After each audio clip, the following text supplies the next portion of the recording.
few years ago, I worked the overnight shift at a small convenience store just outside my town. It sat right off a quiet highway exit, surrounded by empty fields and a couple of dark back roads that stretched for miles. During the day, it was fairly busy with commuters and truck drivers, but after midnight, the place was usually dead. Most nights, I would see maybe 3 or 4 customers between midnight and sunrise. The store had a small security monitor behind the counter that showed the camera feeds from around the building. When things were slow, I'd sit there watching the screens or scrolling on my phone, occasionally glancing up whenever headlights passed on the highway. One night around 3 a.m., the bell above the entrance door rang. A man walked in. At first, nothing seemed unusual about him. He looked to be in his mid-30s, wearing a dark jacket and jeans. But instead of grabbing something and coming to the counter like most late-night customers, he just started slowly walking down the aisles. Not browsing, just walking. He would stop at the end of an aisle and stand there quietly for a few seconds, staring down the shelves before moving to the next one. After about 5 minutes of this, it started making me uneasy. Eventually, he came up to the counter and asked for a pack of cigarettes. While I rang them up, I noticed he kept glancing past me toward the hallway behind the counter. That hallway led to the employee bathroom and the small storage room where we kept extra inventory. Then he asked something that instantly made my stomach tighten. "Do you work here alone?" I had heard that question before working night shifts, and it always put me on edge.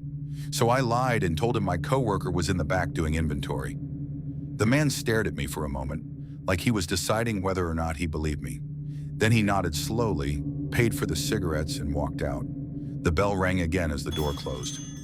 I remember feeling relieved once his car pulled out of the parking lot. About 10 minutes later, when the store had gone completely quiet again, I heard something behind me, a soft rattling sound. I turned around and saw the employee hallway door shaking slightly. Someone was trying to turn the handle. My heart immediately started pounding because that door automatically locks from the outside. Customers can't open it.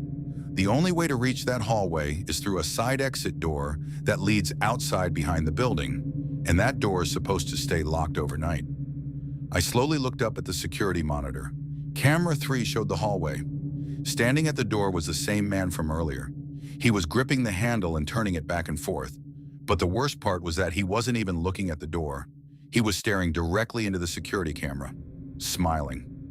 I froze for a second before reaching under the counter and hitting the panic alarm. The moment the alarm started blaring, the man stopped moving. He stepped closer to the camera until his face filled the screen. Then he leaned forward and quietly said something. I couldn't hear the audio from that camera, but I could clearly read his lips. He said, "Next time." Then he walked away. The police searched the area but never found anyone. The strangest part happened over the next few nights. Every morning when I arrived for my shift, the side exit door behind the store was already unlocked, and no one could explain how it kept happening.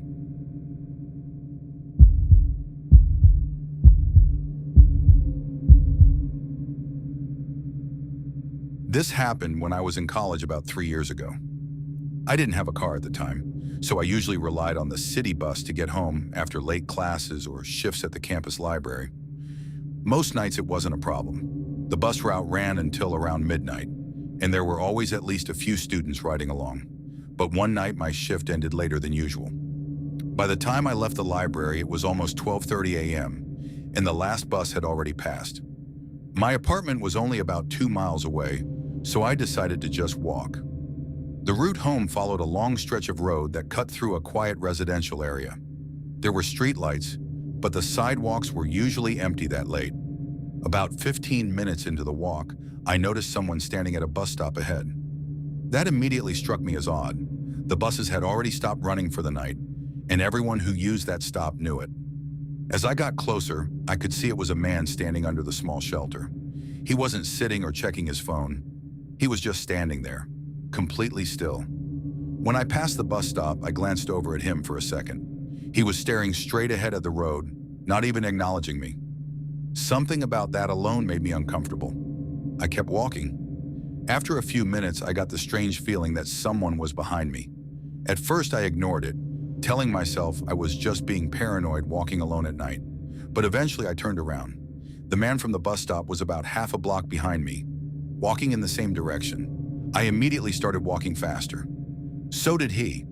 I told myself maybe he just lives somewhere down the same street, but then something happened that made my stomach drop. I crossed the street. A few seconds later, he crossed too. Now I was sure he was following me. The road ahead curved slightly and led past a small park that was mostly trees and darkness at night.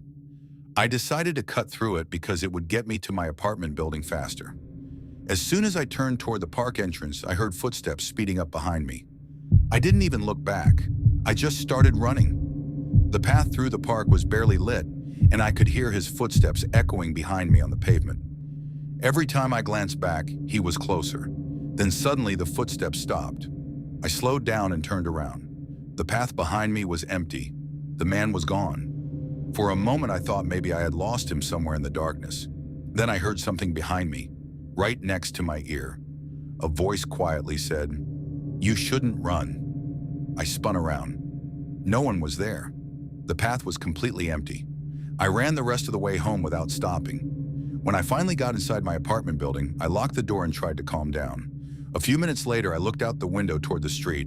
Across the road, under the streetlight near the bus stop, the man was standing there again, completely still, staring directly at my building.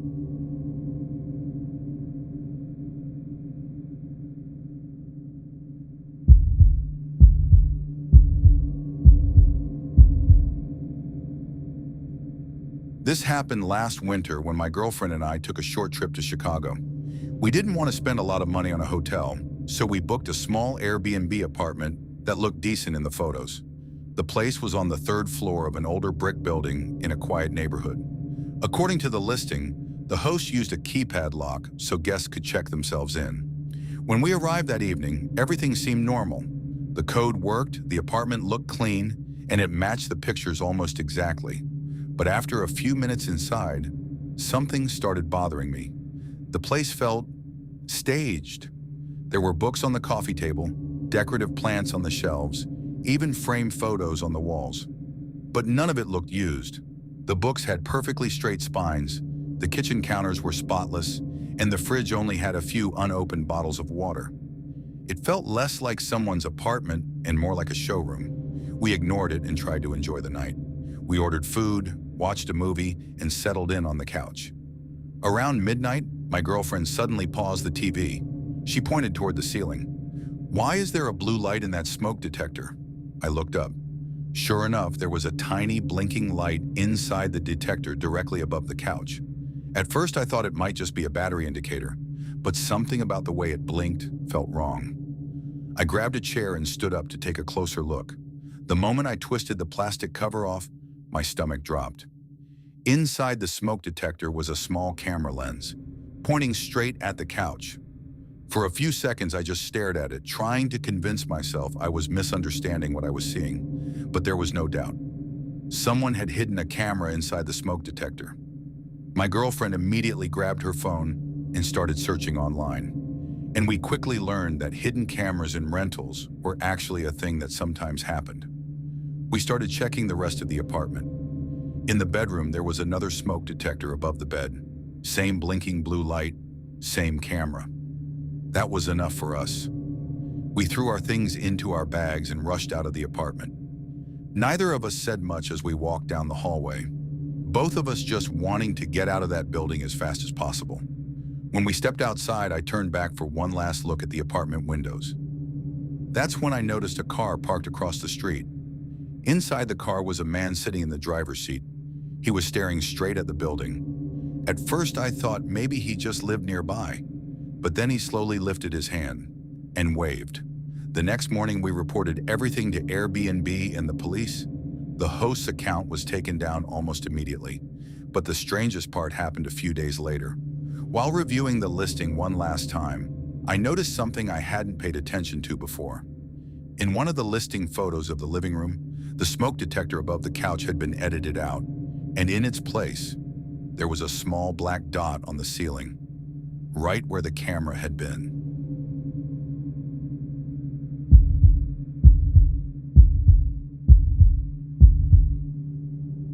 A couple of years ago, I drove for Uber part-time while I was finishing school. I usually worked late nights because that's when the rides were most consistent, especially on weekends. Most of the rides were completely normal. People going home from bars, restaurants, or the airport. Occasionally someone drunk or overly talkative, but nothing that ever made me feel unsafe. Until one ride that still bothers me when I think about it. It was around 1:30 a.m. when I accepted a pickup from a quiet residential street near the edge of the city. When I pulled up, there was already someone waiting on the sidewalk. A man stood under a streetlight. He looked to be in his mid-40s, wearing a dark coat and holding a small black backpack. What struck me immediately was how still he was standing. Most passengers wave or check their phone when they see your car arrive. This guy didn't react at all. He simply opened the back door and got in. "Good evening," I said. No response. Instead, he leaned slightly forward and gave me an address. It was about 20 minutes away across town. I started the ride and pulled away from the curb. At first, nothing seemed unusual, but after a few minutes, I realized something that made me uncomfortable. The man hadn't moved once. No phone, no shifting in the seat, no looking out the window. Every time I glanced in the rearview mirror, he was staring straight ahead, directly at the back of my head. After about 10 minutes of silence, he suddenly spoke. "Can you pull over?" His voice was calm but strangely flat. I asked if everything was okay. He said he needed to check something in his bag. I pulled into the parking lot of a closed grocery store. The lot was brightly lit by overhead lamps and completely empty. The moment the car stopped, the back door opened. I heard him step out. In the side mirror, I watched him walk several steps away from the car toward the darker edge of the parking lot. He stopped near a row of trees and stood there. I waited for a moment, thinking he might come back, but he didn't move. After about 30 seconds, I assumed the ride was over, ended the trip in the app, and started driving home. My apartment was only 10 minutes away. The entire drive back, I kept thinking about how strange that passenger had been. Something about the way he just stared at me during the ride had made me uneasy. When I finally parked outside my building, I turned around to grab my backpack from the back seat. That's when I saw him. The man was still sitting there, in the exact same spot. My brain froze for a second. I had clearly watched someone get out of the car in the parking lot. I knew I had, but the man behind me hadn't moved at all. He was sitting quietly in the darkness of the back seat, staring directly at me. Then slowly, he tilted his head and smiled. I jumped out of the car so fast I almost dropped my keys. I ran toward my building entrance and didn't stop until I was inside the lobby. When I finally worked up the courage to look back outside through the glass doors, my car was sitting in the street exactly where I left it. The back door was open, but the seat was empty. The parking lot where I had dropped the first man off was 10 minutes away. I never drove for Uber again after that night, but sometimes when I walk past my car late at night, I swear I see someone sitting in the back seat, perfectly still, watching the road.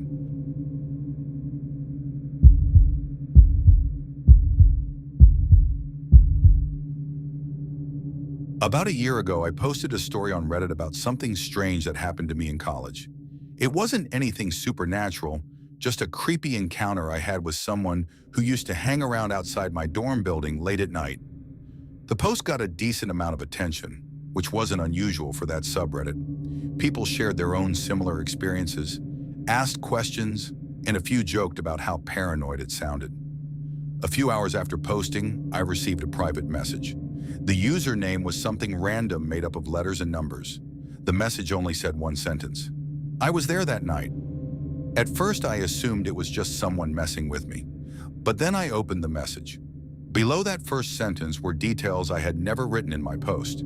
Specific details. The person described the exact corner of the dorm building where I had been standing. They mentioned the old vending machine that used to sit in the hallway near the entrance. They even described the hoodie I had been wearing. None of that information had been included in the story. I replied asking how they knew those things.